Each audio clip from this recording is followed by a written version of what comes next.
Hello, hello. Hopefully you can hear me and see me and all that. It is June 27th. The year is 2023, and we are here to do some live coding and hanging out with our friends tonight. I hope you're doing well. It's been a little while since I streamed last, and I figured I'd let you all choose what we do tonight, what we're doing tonight. First, we need to mute this, mute that. All right, so if you're not already with us on Twitch, you should join on Twitch because that's a way you can where you can chat with us. But I'm going to put in to our chat the link to the Twitch stream. In there, I am also going to make a poll. The poll is going to contain what we're going to work on tonight, and it's completely up to you. Transformers, please. Someone wants Transformers.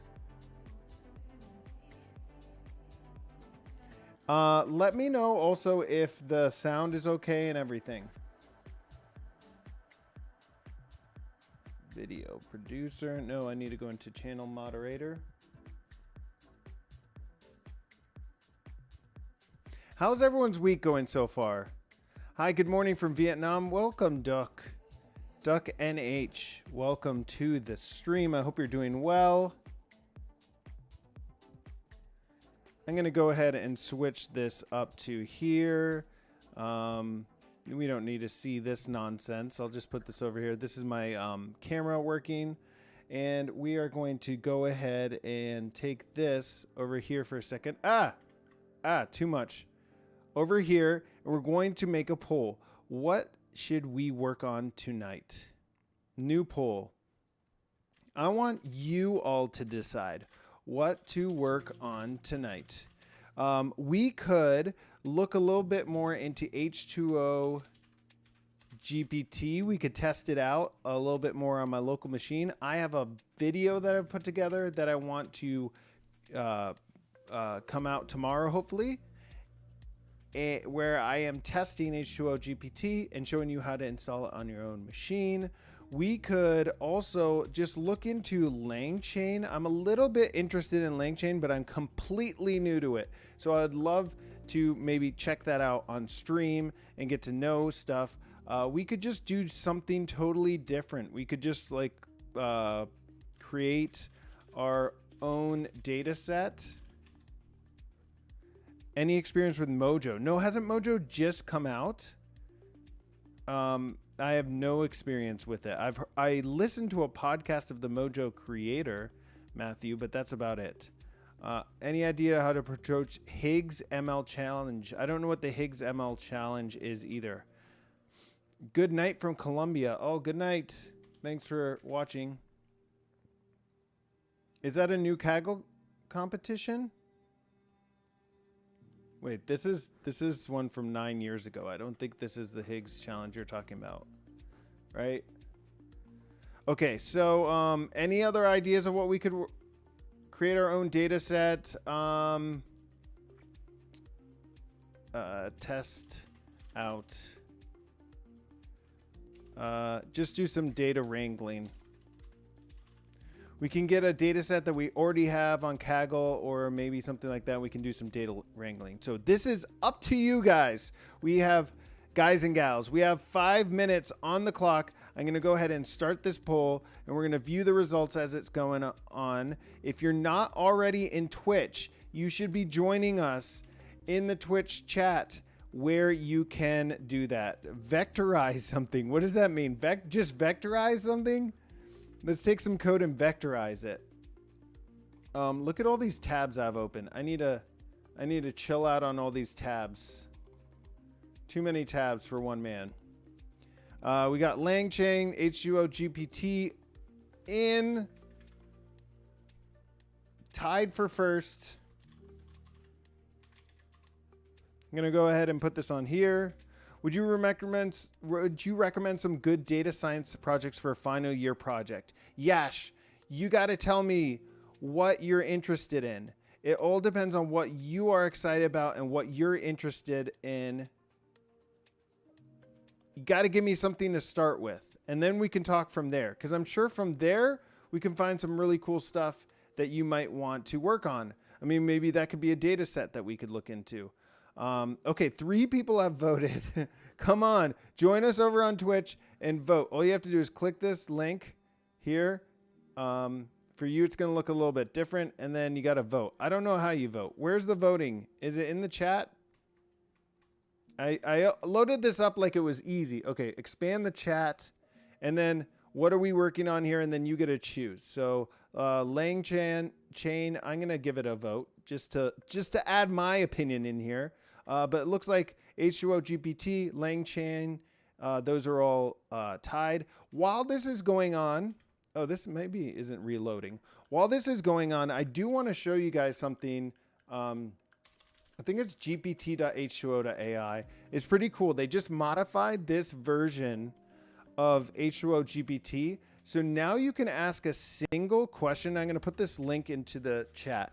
You can ask one question and get all these different models to tell you their results.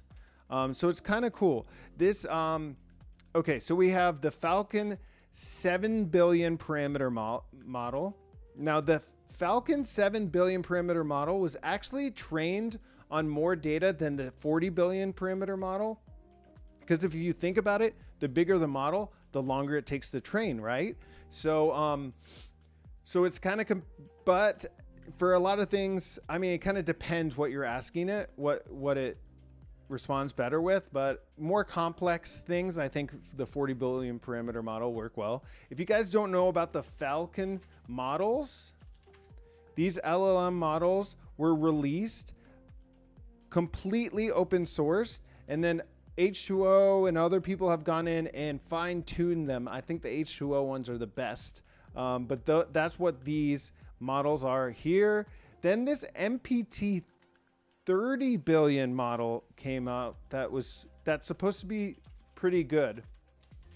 And I think it also has a really long window that it can, what's it called? Input window, max sequence length. Here it says the model was initially trained on a sequence length of 2048. Additional pre-training phase was included for sequence adaptation of 8192. So that's like the context length being that long is kind of interesting. Then we have Vicuna, and then H2O's Llama train. That's a 65 billion parameter model, but that is just for research only. So that kind of changes that. And then GPT-3, like we all know, Chat GPT, right? Context window. Yeah, that's what the word I was trying to think of. Hey, Rob, long time no see. I'm Have. Hey, what's up, Haj? Welcome to the chat. Can you take a look at that 9-year-old Higgs competition? I was working on it for projector. What's a projector? Maybe we'll look at it. It's old though. It's 9 years old. Aren't there people that have answered that already? So here is our voting. People are voting for Langchain. A lot of votes for Langchain, so we might check that out. But let's ask this some questions. So the crazy thing about these large language models is it really, in order to test them, you have to think of something novel to ask it that it may have never heard before. And I heard people like there's this common question that you can ask it where you're trying to get it to figure out the context of what people are thinking. So like Billy is in a room with a cat and a box. He puts the cat in the box and leaves the room. Sally comes in the room and moves the cat from the box to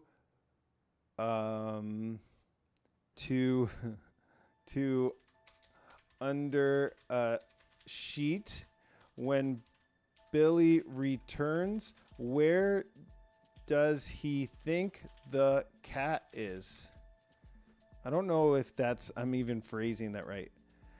So now we can see each of these models is giving its Billy thinks the cat is under the sheet, but maybe Billy can see it under the sheet. Maybe that's the trick in this. Billy thinks the cat is still in the box. Okay, so the 40 billion parameter Falcon model got it. 7 billion didn't. Billy thinks the cat is in the box because that's where he left it. Mosaic got it. When Billy returns to the room, he will likely think that the cat is still in the box as he left it there. Vicuna got it. Billy would think cat is in the box. Yeah, so everyone but, sorry. I was talking you up, Falcon 77 billion.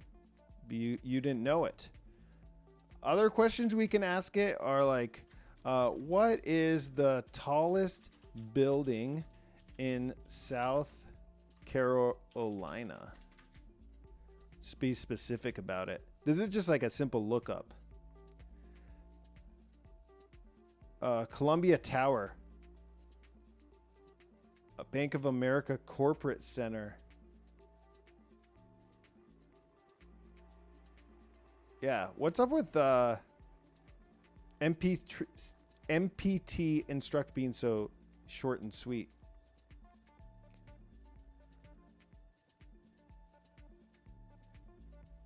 South Carolina State House, 180 feet. Oh, that's nowhere close to this. And these are getting these are giving us different feet tall for. So let's look up tallest building in South Carolina. So okay. South Tyrone, that's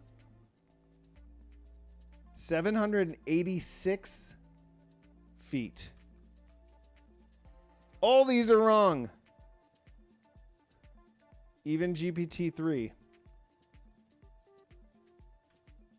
Or maybe this is wrong. I don't know. What do you guys think?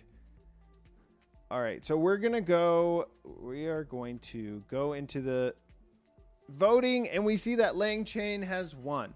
All right, so I know very little about Langchain, and we're going to work on it together as we go. I'm going to go ahead here, and I'm going to go into my repositories directory, and then I'm going to go into our Twitch stream projects. Now, this is something I'm interested in because I know that H2O GPT has Langchain integration, so could potentially be something that we'd work on. Okay, so I do have this Langchain Dataframe agent that I was working on before. So I'm going to go up one directory. I'm going to activate my Kaggle 2023 content environment, and then I'm going to open up Jupyter Lab. I like my Jupyter Lab. Don't make fun of me for using Jupyter Lab. It's my fave. Okay? We can load up VS Code in a little bit, but not right now. All right, so 62 was Langchain, and we can open up a new window. So, Langchain introduction. So we're gonna call this Langchain, and we're gonna get groovin'. Groovin' and broovin'. Is my chat working, or is just no one saying anything? Yep, no one's saying anything.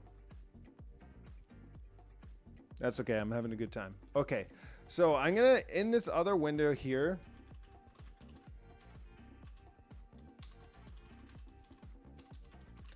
need to see if I installed Langchain already. So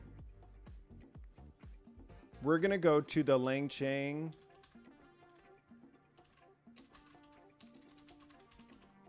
documentation. Langchain is a framework for developing applications powered by language models. We believe that the most powerful and differentiated applications will not only call out into a language model via an API, but it will also, number one, be data aware, connect a language model to other data sources of data. Two, be agentic, allow a language model to interact with its environment. So maybe we could jump forward here and see an example, because I thought this was the best way for me to understand it, was when I looked at this data frame agent. All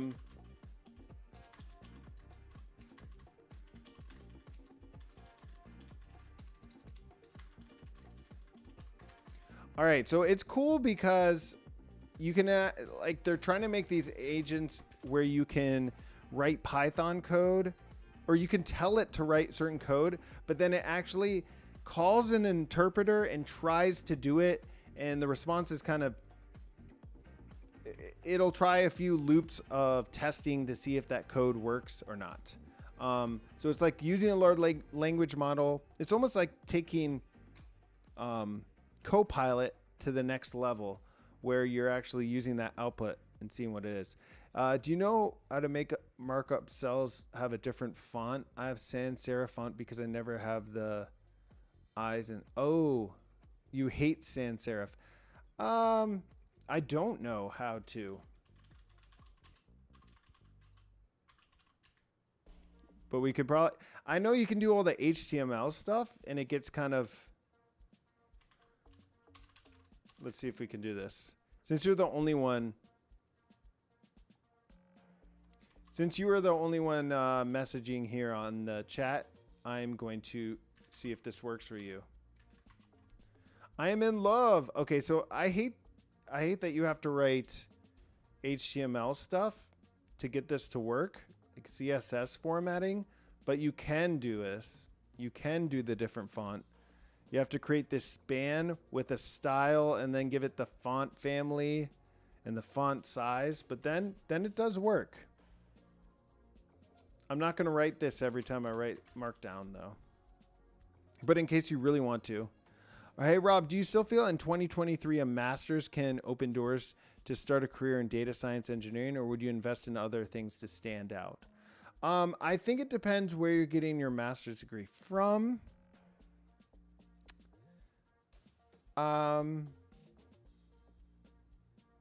And I think it matters more if you're going to get as much out of the master's program as you want.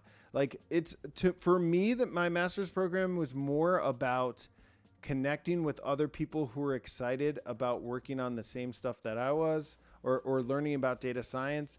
And those connections really did help. If anything, just to be talking with those people a lot, and also making friends, I think is helpful. In terms of like really being a career changer, I do think if I was looking at application and one person did have a master's degree and one person didn't, I mean, it would probably lean me towards the person with a master's degree. But at the same time, like, it really depends on what company you're trying to work at. Some companies value that more than others. Do you find Copilot useful? I do find it useful. Yeah, I find it useful. I've had a few times recently where I found it really useful.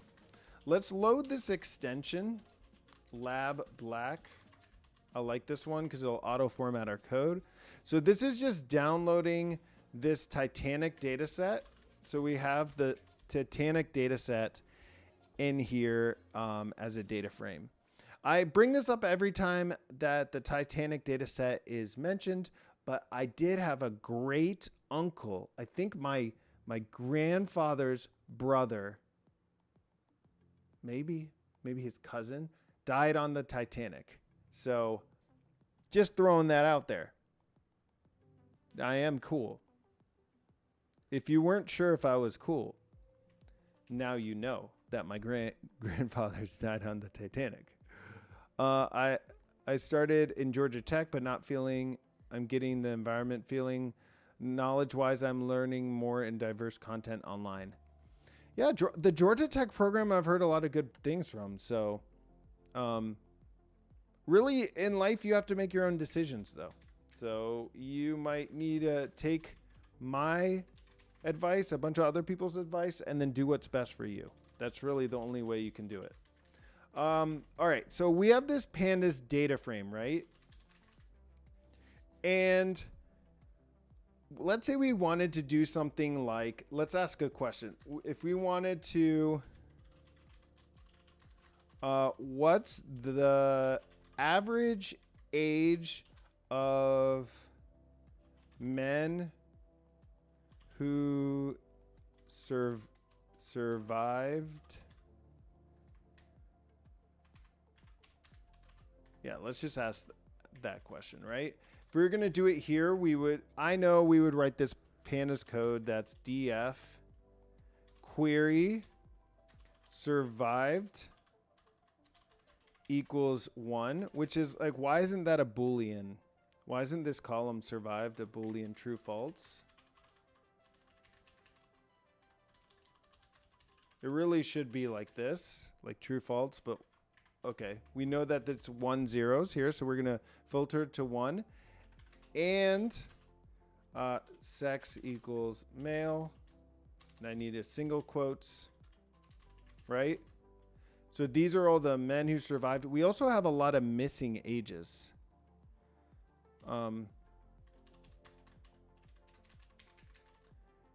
And we would do the mean on this. So the average value here would be ignoring these NaN values. Let's just drop NA to be sure and then do a mean on this.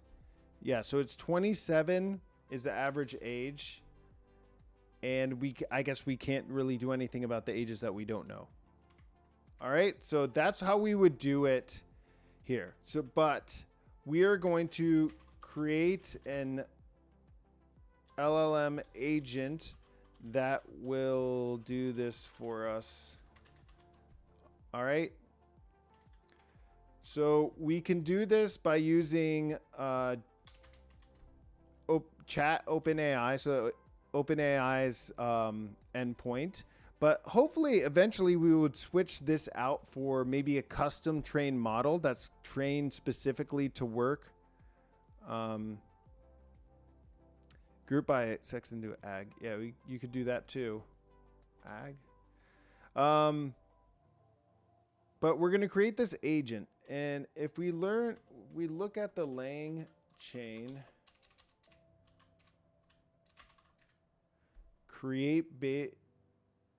oh, this is an issue with it. Pandas Dataframe agent. What they say here, I'm going to turn on my dark mode, is that you have zero-sot React description. This shows initialize your zeros. Ugh. So you can create this Pandas Dataframe agent. You provide it the data frame. I think what it does then is it like gets some descriptions about the data frame and it provides it to the LLM prompt. And we can set verbose to be true, which we will to try to see what's going on under the hood. We can also change the temperature of the agent and pick different agents if we wanted.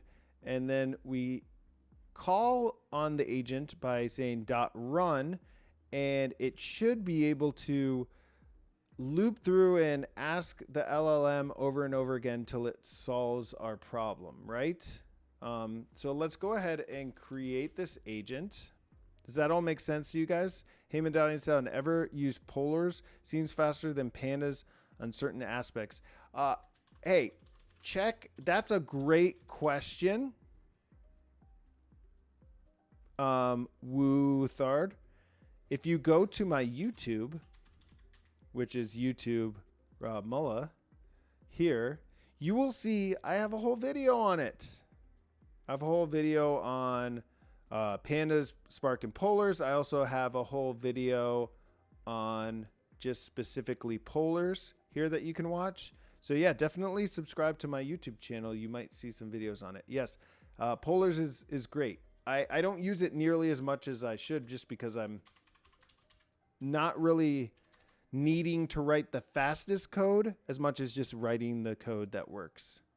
All right, so how many of us think this will work? If I just ask the question, how should we phrase this question? Because we know this data frame looks like this, right? We could be specific and say like when survived equals 1 and sex equals male, what is the average age ignoring null values? Or we could be less verbose and we could say Is there mouth audio delay or is it just me? It probably is. Like, is my audio more delayed or less delayed?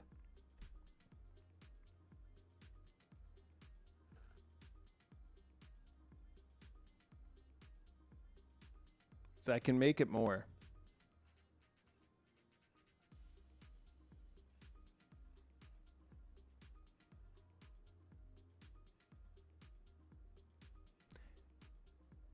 Ask the same way you read it earlier. Okay, so tell me if the delay is better now in my voice. I just made it a larger delay. All right, so I'm gonna run agent run and say, what is the average age? Yeah, let's write it. What's the average age of men who survived? We got that quote in there, so we got to make this double quotes. How many people think this will actually work, and how many people think it's not going to work?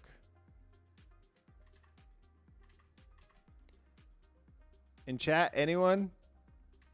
All right, let's go ahead and check it out. All right, so it's creating a new chain.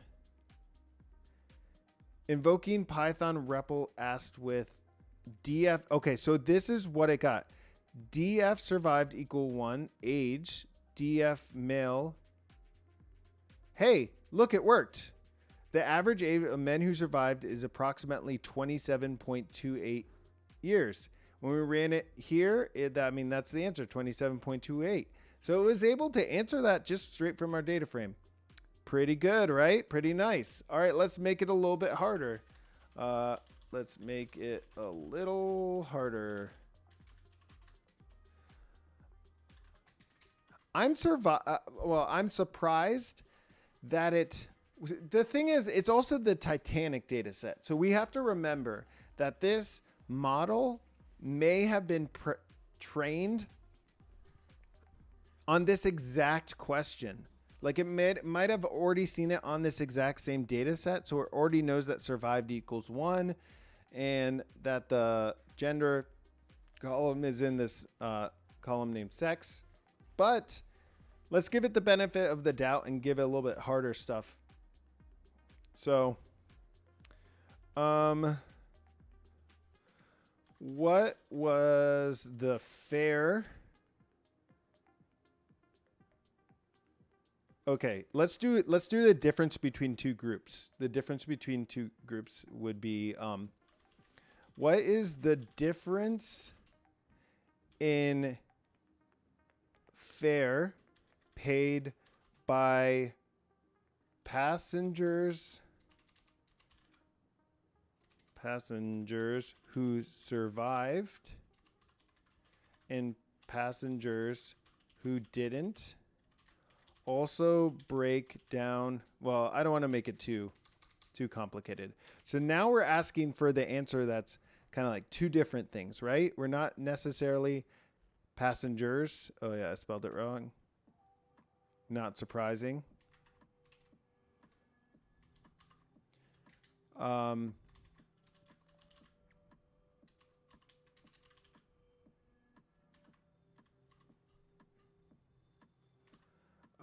So what's the difference in fare paid by passengers who survived and passengers who didn't? If we were going to do this here, we could just do a group by survived, right? And then we could do fare and then take the mean of each. And now we have the fare paid by passengers who survived and the fare paid by passengers who did not. Make sense?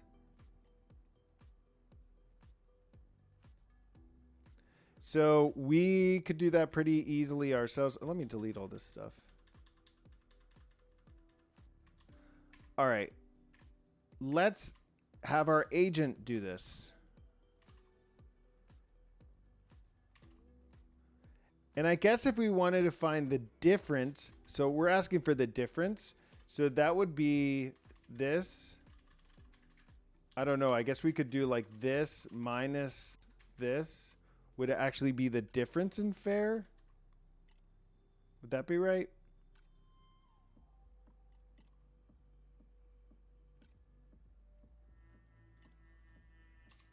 Or I guess there's a bunch of different ways we could do this. We could do this.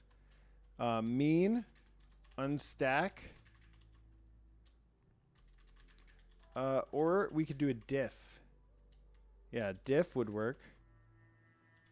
Diff would be 26.27. So basically the difference is 26.27, but really the individual values that we would know for those who survived and didn't was 48 and 22. So if you paid more to get on the Titanic, you're well, I guess it's not causal, but we can see a correlation between surviving and paying more. We could even plot this.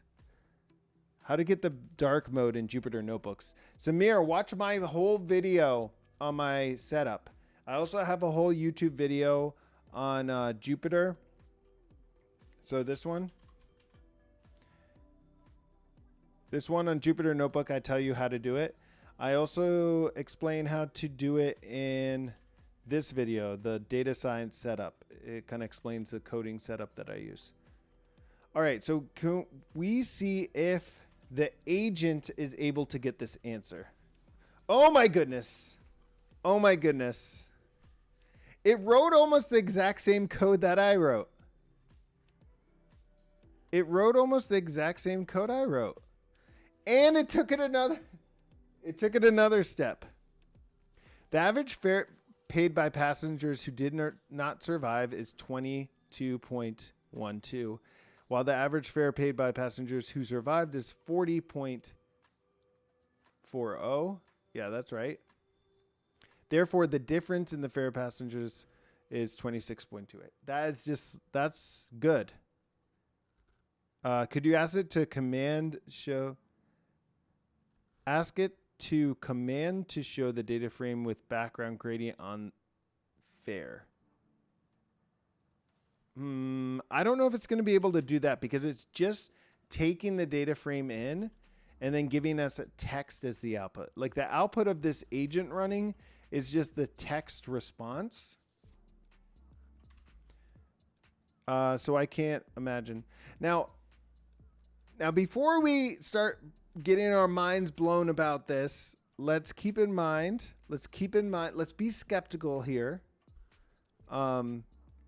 It may just be really good at the Titanic data set because that's one of the most popular data sets out there that people mess around with. So let's test this Langchain thing out with maybe a little bit more complicated data set, or maybe a data set that it's never seen before. So I'm going to read in a local data set. What's something we created?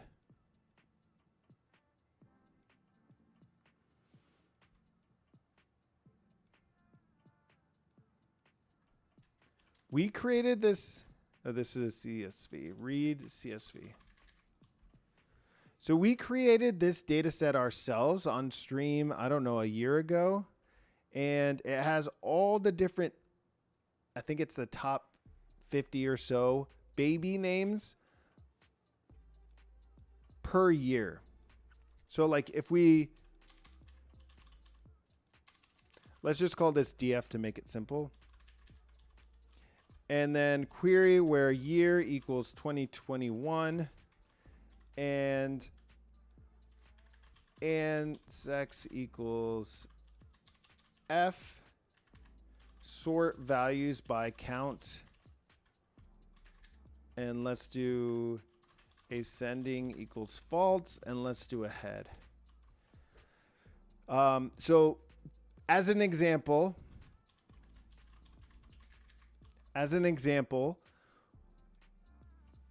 oh, let's also drop this. We can see here in this example that we have the top names, baby names for females in the year 2021 were Olivia, Emma, Charlotte, Amelia, and Ava. Hello, Rob. How are you? Hey, Odinson. Welcome. How are you? We're just trying out LLM agents. I think we can make a really good fine-tuned model for this sort of stuff. Do you have a master's, PhD, or different degree, or no degree? Would you recommend a path that you went? Does it really depend on a person? It depends the most on the person. I went to school, got my undergrad. Then while I was working, I got another master's degree, but these were both in electrical engineering. And then I wanted to code more and I wanted to do data science, and data science was starting out. So I went back and got another master's degree in data science. And then I was thinking maybe I should go get my PhD. And I was talking to this professor close by. And at the same time, this is my story, at the same time as talking to that professor and really thinking about potentially spending 3 to 5 years of my life trying to get a PhD, I was also getting really excited about participating in Kaggle competitions. And I told my wife, I was like, I could either do whatever these people want for a PhD program and have to go in and like take extra classes and stuff like that. At the end of that, I'll have a PhD, or I could just really grind on Kaggle and see if I could like get higher ranked on that. And turns out I became a 4 times grandmaster after like a few years of doing that. So I wouldn't take that back. I'm glad I made that decision. And that's the sort of thing you just have to like think to yourself, what do I really want? Do I like PhDs are definitely worth it for the people who want to do it. How long did the part-time masters take? And if you don't mind answering, did you pay or have support? Yeah. So the big thing, great question for me with the master's degree. The reason why I got both of part of the reason why I got both of my masters is because my company paid for it almost in full. So my recommendation would be, if you can get a job that also supports education, it's like a no-brainer. You just got to grind every night. PP, I'm in the Cornell data science course. It costs money, but is exactly what you're looking for. Nice. How many hours have you spent on Kaggle in total? I could not count. There have been months where I'm like in the zone, always thinking about it, but not right now. Right now, I'm starting a new job at H2O, and I'm learning as much as I can about large language models because that's what we've been doing. Might try to squeeze in a Kaggle competition here or there. So we're using large language models to try to see if it can work on this new data set. Now, this baby data set, I don't believe is out there publicly, so we wouldn't expect these questions for it to know very well. All right, so why don't we just take this?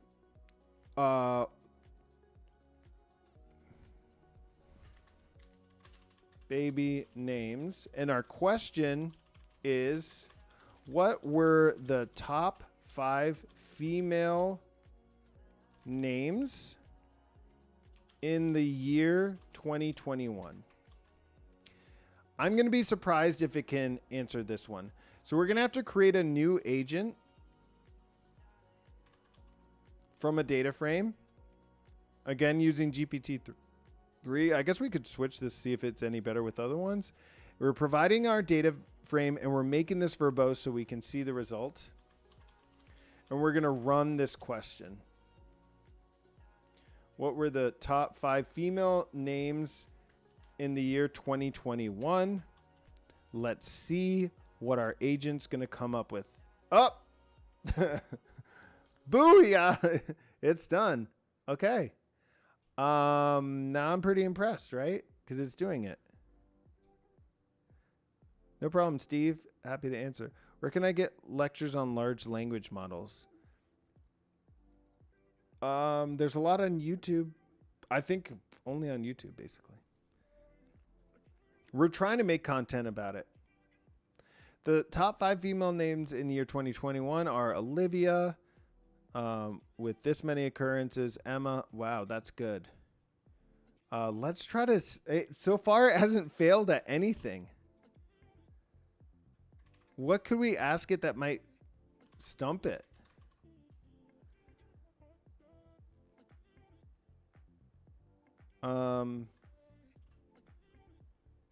Let's ask something that's more, it would have to look more broad across the whole data to know.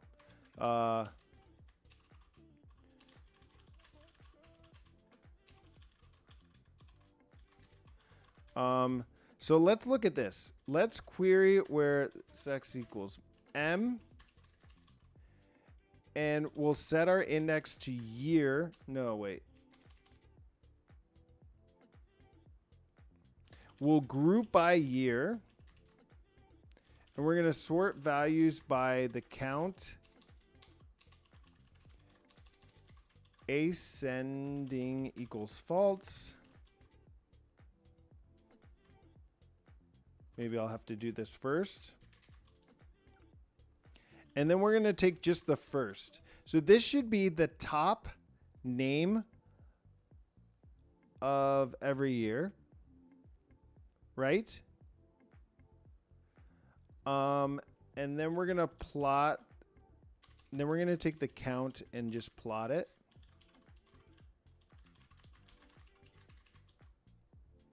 Okay, so this is the most popular name, male name. So let's put a title.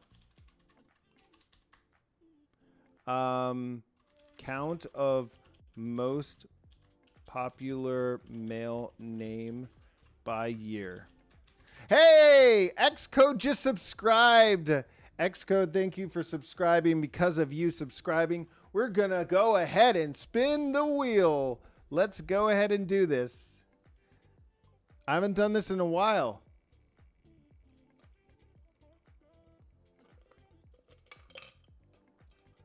Sigh into the mic. This is for you, Xcode.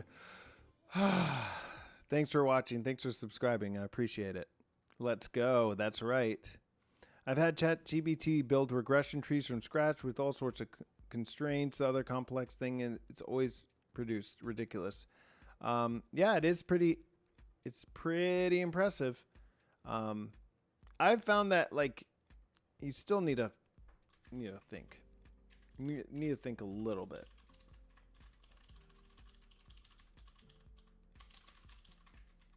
All right, so this is the most popular name by year. Now, if I took this, so we could see the plot, we could see visually that this year, what year is that? Something in the 1940s. Maybe the name is Robert. Oh, no, I think that name was popular more in the 20s. But if we took this and then we sort the values. So we're taking the first one, which is the top. And then we're going to sort values by the count. Ascending equals false. So what we're seeing is in 1947, the name James occurred 94,000 times. And that's the most a single name occurred in a single year, at least for the male names. So how do we ask that question? We want to see if it can figure this out. So it's a little bit more complex, and it might even be able to do it a better way than I just did here. But let's phrase this question. Thing is, it doesn't even need to do this stuff because it could just do, it could also just do query. Yeah, but let's let it do it. What find, so the question is find the year in this data set where the male name occurred the most out of any male names of all time. What was the year and the name? Yeah. What was the year and the name? So let's run this agent.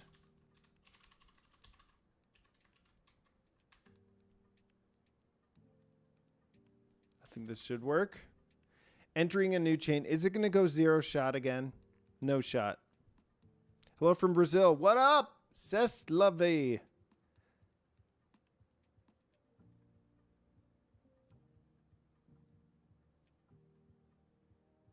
Okay, so I think we got a failure.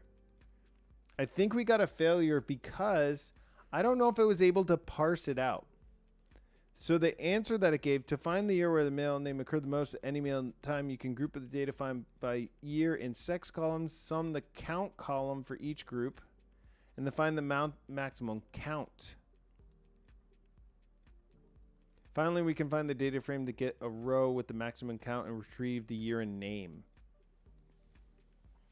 So this is just like asking GPT-3 and getting an answer, but it wasn't able to like get this through the chain. It just returned this text. So I'd say this is a fail. This is a fail. This is the first time it actually failed. Oops, integrating.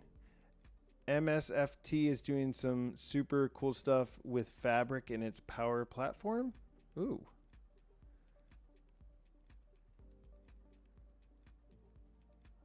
What's the overfit? What are you talking about? What's the what is the find the year?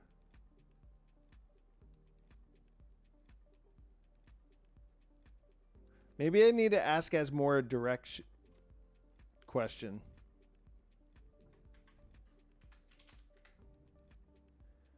What is the year and name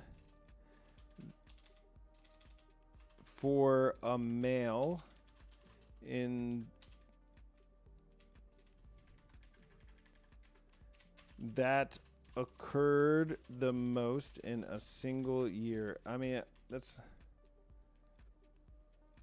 not really well phrased by me. Ooh, we got an even worse failure. Could not parse tool input.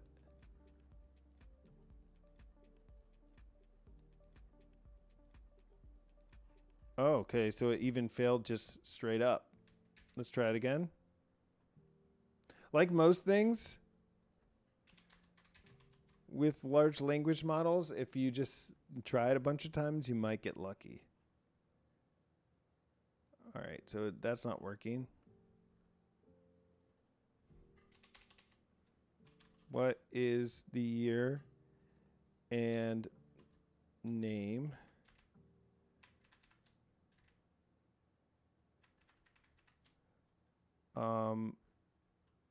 with the maximum occurrence of all time?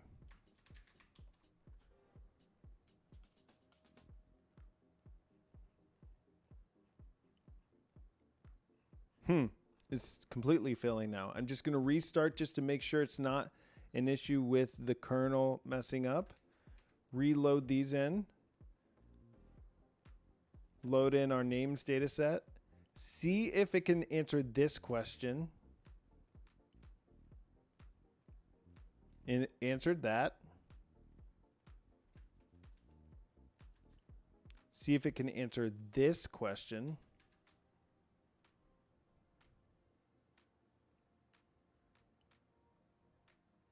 No, we still get this JSON decode error. So maybe we need to see, ask ChatGPT fix it. Have the robots fix the robots. It doesn't work that way. You get in an infinite loop. What is the year and the name of the male with the highest count of all time? Okay, so let's use take my derivatives suggestion. Much better wording.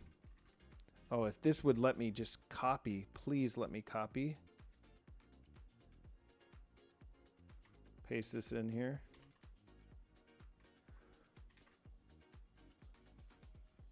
With the highest count of all time.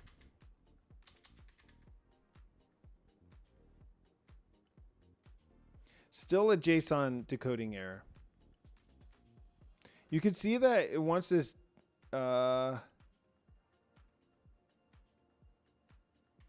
it wants kind of this to be the code, right? Will this work? Key error. So this provides a key error. Why is this breaking? Because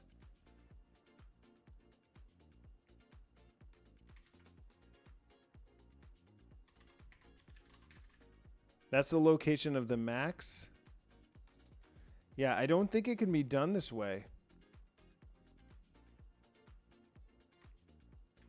Maybe this would work. Yeah, so this works. It's just bad code. I think that's why it's not working.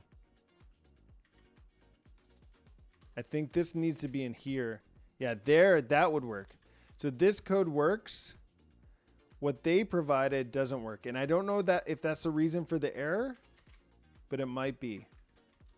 Slight difference in the syntax, but this will work because you can find the ID max on the entire data frame. Otherwise, you're trying to locate it on a pre-filtered data frame, which is a no-no.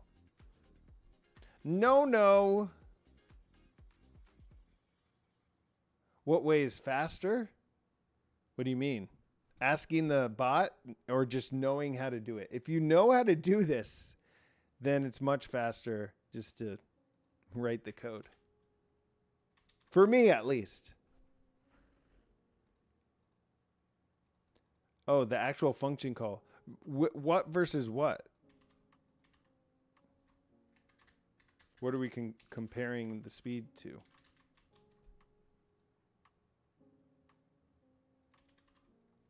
All right, so we can do a time it on this one. And mine, which I know is going to be slower. Mine's definitely slower.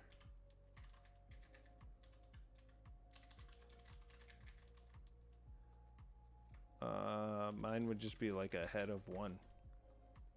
That's James, 1947. I got the count there. Run my time it on this. Yeah, mine's slower. But, I mean, they're both slow enough that it doesn't matter.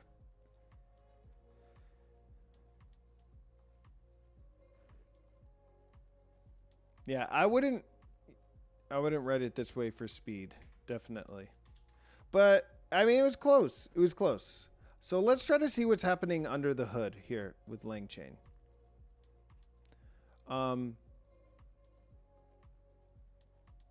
Ooh, it can also do multiple data frame.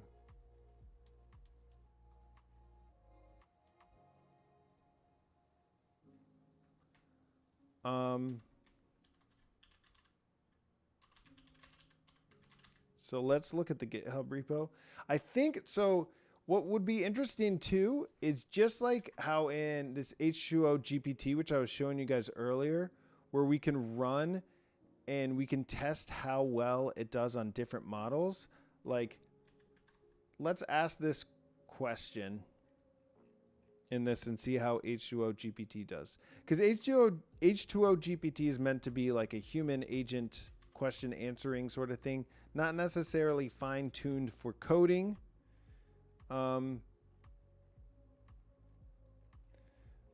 Let's ask this one.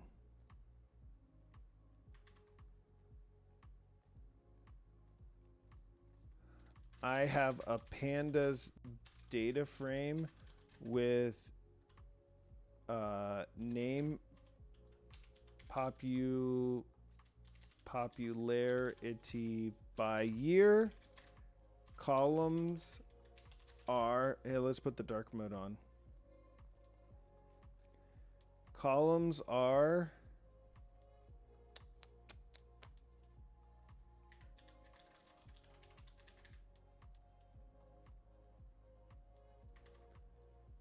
this. And then let's ask it our question.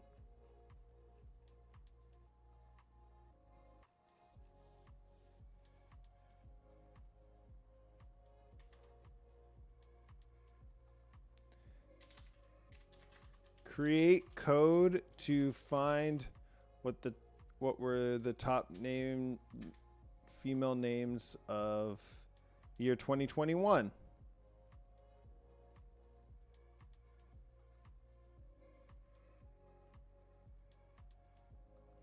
So a lot of them are creating sample data frames. Ooh, this font here is messing up.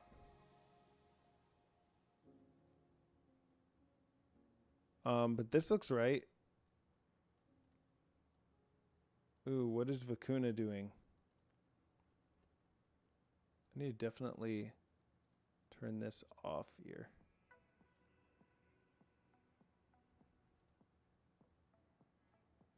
Filter the data frame to 2021. Okay, this one's going rogue. This one's going rogue. Falcon 40B is really going all out with this sample data frame. I think it's in an infinite loop. Sometimes that happens. Yeah, so this looks like it would work. Group by year, sex, as index, false, name, value counts. Maybe that wouldn't. Let's try this one.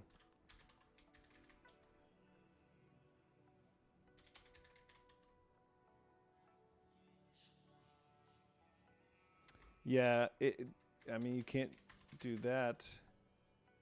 You could do it like this. I don't think that's right. All right, so what were we doing? We're looking at Langchain. We're going to go into Langchain and see what this code of this agent actually does.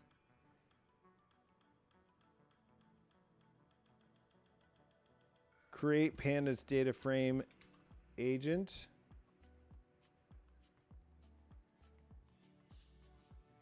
Is this just going to be in the init? This is going to be in the agent's toolkits. Let's find the actual function.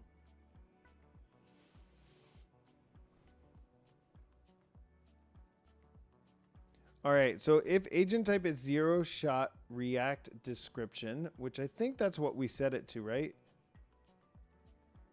No, we set it to OpenAI functions. Then it's going to use get functions, prompt, and tools, data frame, prefix, suffix, input variables, include data frame and prompt. Is that something we could set? And then it's OpenAI functions agent, and it provides it the prompt, the tools, and a callback manager. Yeah, this is beyond me. I've never used this before. So if we look at the OpenAI functions agent, this looks like it's more bare bones. It just takes the LLM, the tools that it has access to, and the prompt.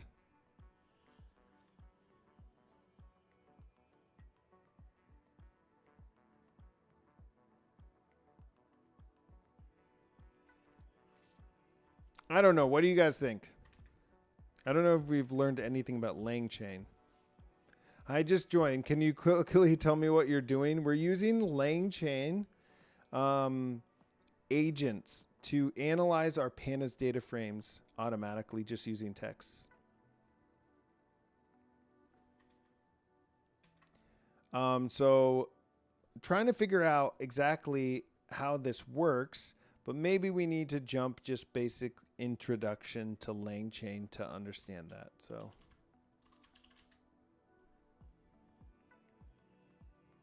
So if we go back here, quick install, chatbots, agents. Let's look at an end-to-end example of, oh, this is one of the ones that talks to you like it's the actual solution. We want to see the documentation. Action agents. At a high level, an action agent receives user input, decides which tool, if any, to use the tool input, calls the tool and records the output, decides the next step using the history of tools, tool inputs, and observations, repeats 3 and 4 until it determines it can respond to the user. So this is like an infinite loop until it figures out how to do my data frame filtering. Action agents are wrapped in agent executors, which are responsible for calling the agent, getting back in action, and action input. Calling the tool that the action agent references with the generated input, getting the output out of the tool and then passing it all the information back into the agent. Although the agent can be constructed in many ways, it typically involves these components: the prompt template,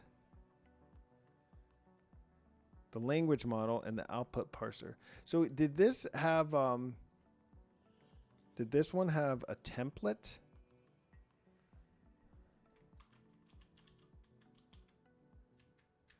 Base prompt template. Create Pandas Dataframe. Include Dataframe in prompt.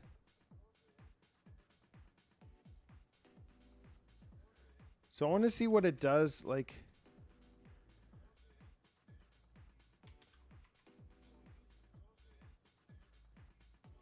Okay, so here's where it does it. Look.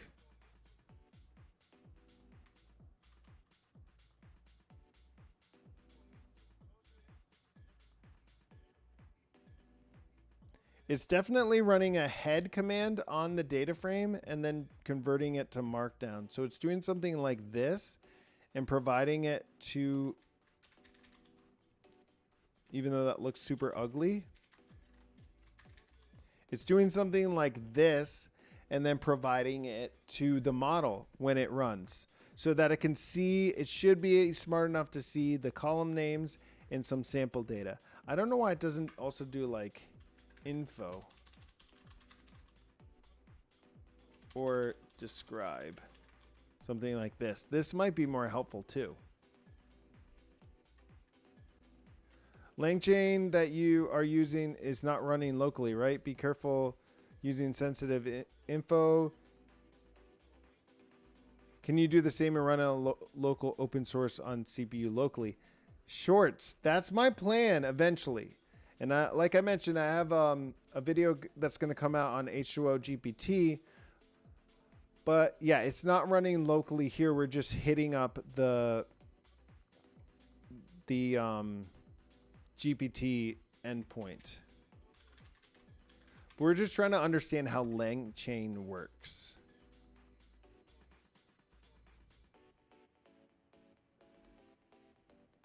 So it is kind of cool that it creates this suffix to use.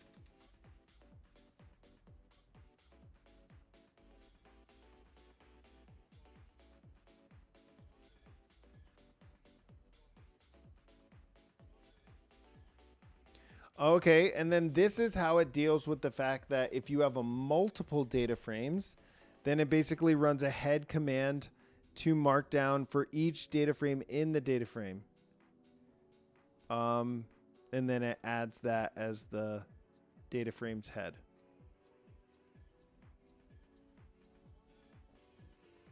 But let's see an example here. Getting started. First, let's load a language model. Okay. All right, so we're intro to agents. We're learning here. So this is going to be a little bit hard at first, but we're going to get to it. Load.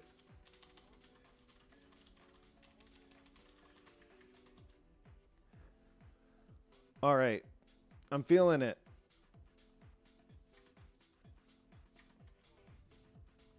Put this over here. Let's see what we're doing. Okay, so we're pulling in a bunch of stuff for agents, creating an agent type, and then using the LLM from OpenAI. For now, let's just create this OpenAI, and then let's also add some tools that we can use. So load tools.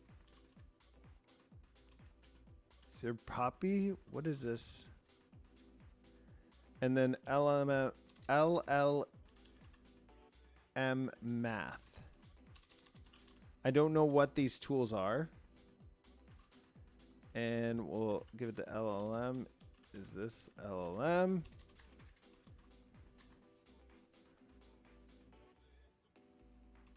I need a, what is this?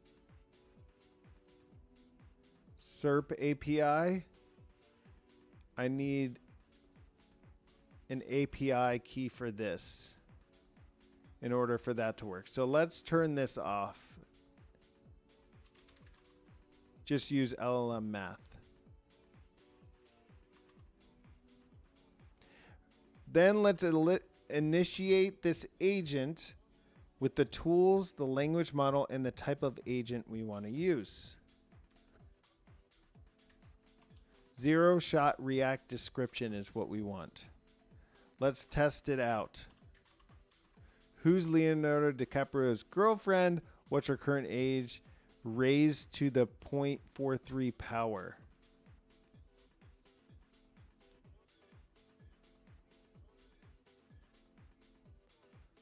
Google is not a valid tool. Try another one. Okay, so now it's trying Wikipedia. Now it's trying Google again. Now it's trying Wikipedia.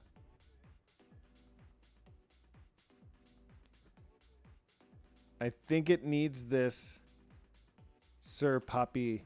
Do you guys know what this... Does anyone know what this is?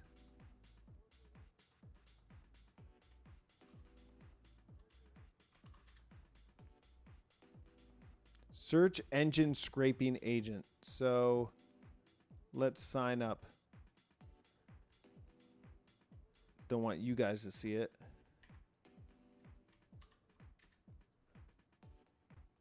SERP API. Oh, Google Search API. That makes a lot more sense.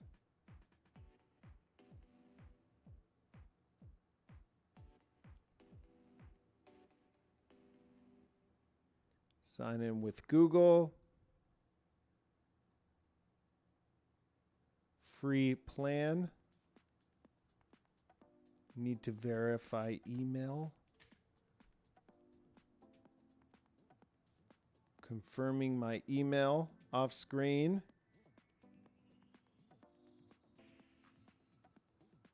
Verify my phone. Seriously?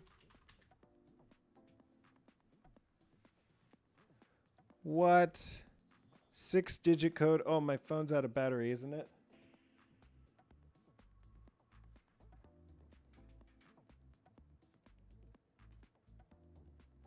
I have no texts.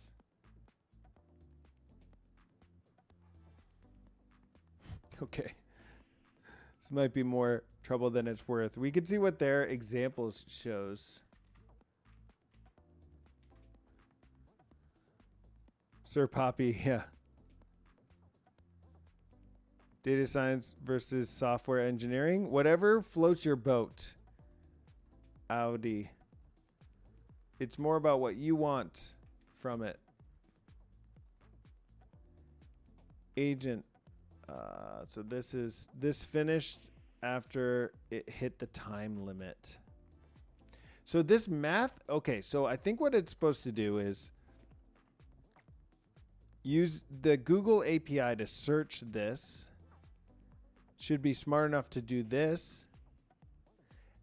And know that this should use the Google search, and then be smart enough to know that the math one can raise that age to a certain power. My dream is to become competent in data science and software engineering. It's a long, tough road. Yeah. SERP API is not really done by Google, right? I don't know. I'm trying to get my API key. They haven't texted me.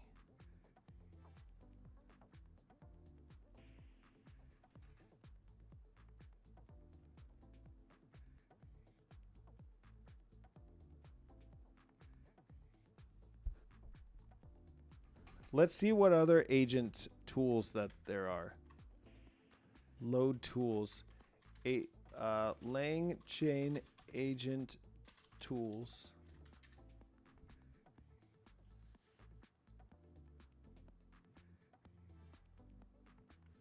Okay, so it's saying that we can do that, but what are the tools? Defining custom tools.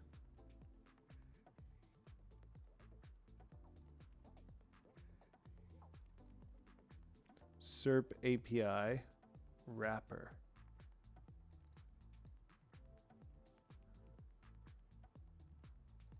Human in the loop tool. That sounds cool.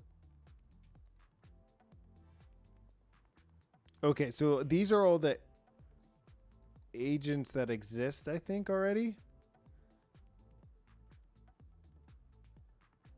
Maybe it'd just be cool to check out some of these.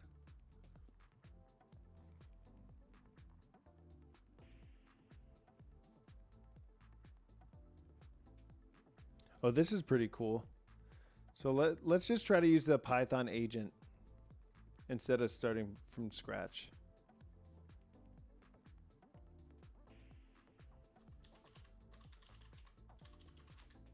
All right, we're going to test this. We're going to try to break it.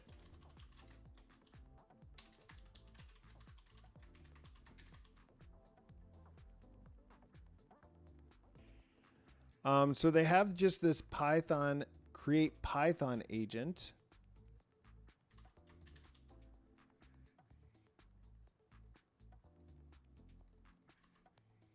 And then their example is to ask it, what's the 10th Fibonacci number? So it's going to write the code, I think. Okay, I need to calculate the 10th Fibonacci number. That's a question. It action Python REPL.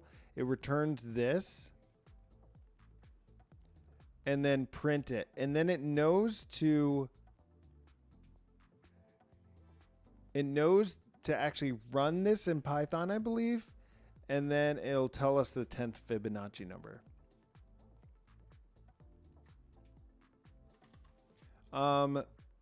Did it actually ask the model to create that function? Create a Python function that computes the 10th Fibonacci number. Let's see if any of these models can do it.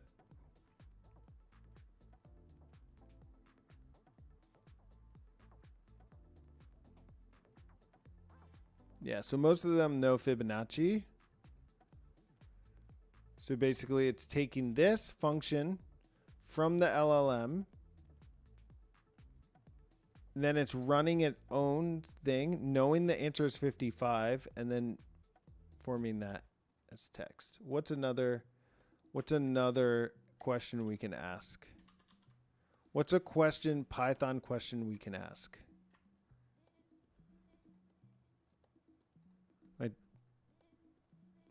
Kind of funny to invoke a bunch of models at once. Yeah, this is a cool thing. Like it'll show the answers of all these open source models and then GPT-3 in the corner. I guess Llama isn't completely open source, but just to see how they compare. And the thing I'm noticing these days is how much the gap is being closed, especially with the new Falcon models. They can do pretty well. Not quite at the point of GPT 3.5, but getting there. And new models are just going to be coming out more and more. So I don't know why I would ask the Python API that. What else would you ask a Python agent? Okay, so this is the next example they give. Understand, write a single neural network in PyTorch, take synthetic data for y equals 2x, train 1000 epochs and print every 100 epochs, return prediction for x equals 5.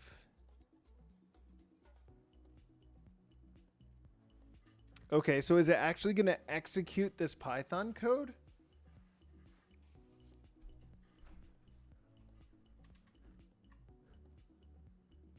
Maybe create a data frame? Yeah. But it would have to read the data from somewhere, right? So this does have it import a library.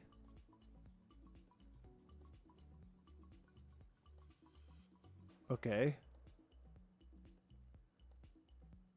Oh, so it was able to work. But it's kind of hard because you don't have access to like your hard disk. And it's a lot of trusting. Like, why would it? I guess it saves time because you don't have to. You have to write this text and then trust that it's going to find the right answer. I just don't see how I could apply this to any real PyTorch application.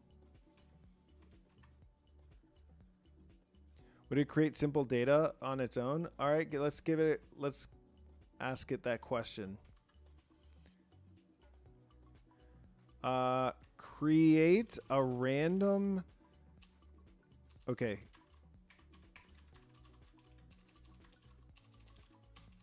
Python agent, create random data. Create a pandas data frame with, is that how they phrased it here? Understand, write a single neural network. Create a pandas data frame with random data and of the following columns. Oh, no. Nope, don't go yet. Don't go yet. Columns. No.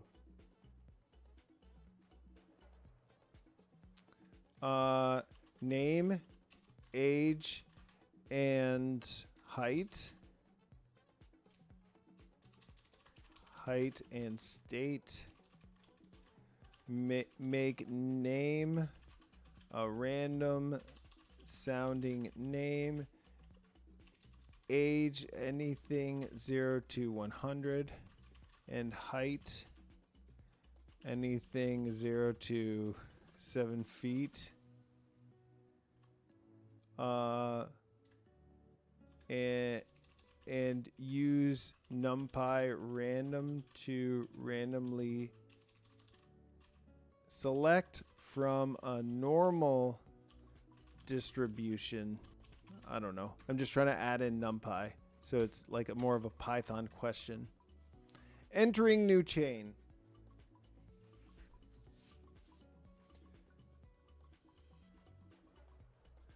Ask it to test and verify its last response.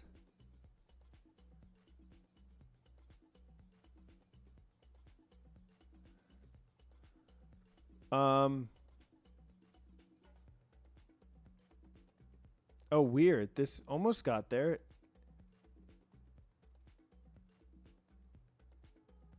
So it's trying. The cool thing is that it's like it's trying, and then when it fails, I wonder if it's providing this to the last response. I know the final answer. The final answer is DF. All right, so did this work? So it's kind of cool that it actually is running this in a Python interpreter and then creating the data. So here's the question. Is the height, yeah. The height, if I plot this, plot kind his, it's not going to work because it's not that many examples. But if we make this number of examples 100, it's going to be normally distributed because it uses a normal distribution. Yeah. That's pretty cool. I wasn't really explicit about which one to make the normal distribution. It's also interesting that how like the final result is always either going to work or it's going to fail.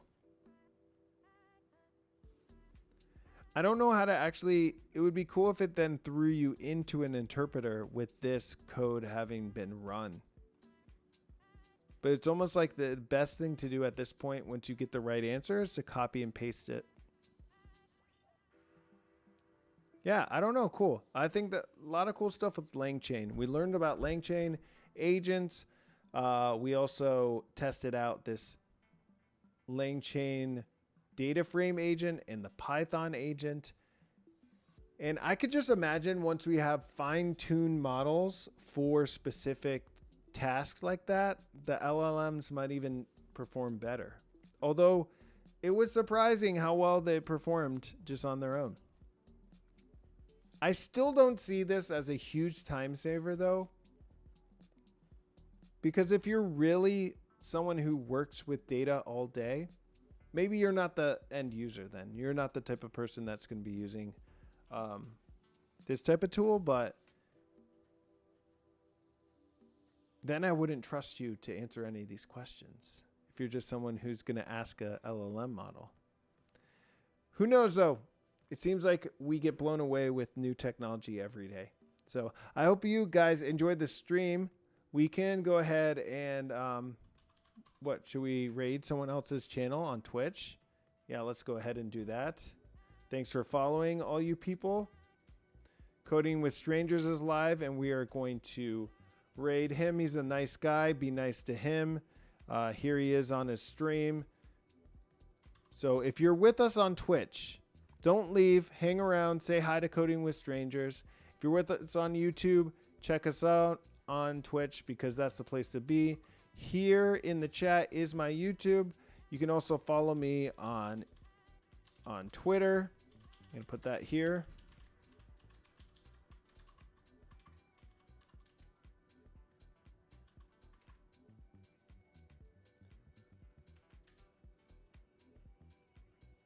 Do you feel that way about specifically about Langchain or about LLMs generally? I don't know yet. No, I think that LLMs are helpful. I'm just not sure if if automating it to that extent is really the best use. Maybe it is. Yeah, thanks for hanging out, Boguski. I always mess that up. Let's go ahead and do the raid. We're going to go here. Raid. Coding with Strangers. And there we go. I will see you guys next time. Stay safe. Be kind to each other. And thanks for watching. I appreciate it. Till next time. Bye-bye.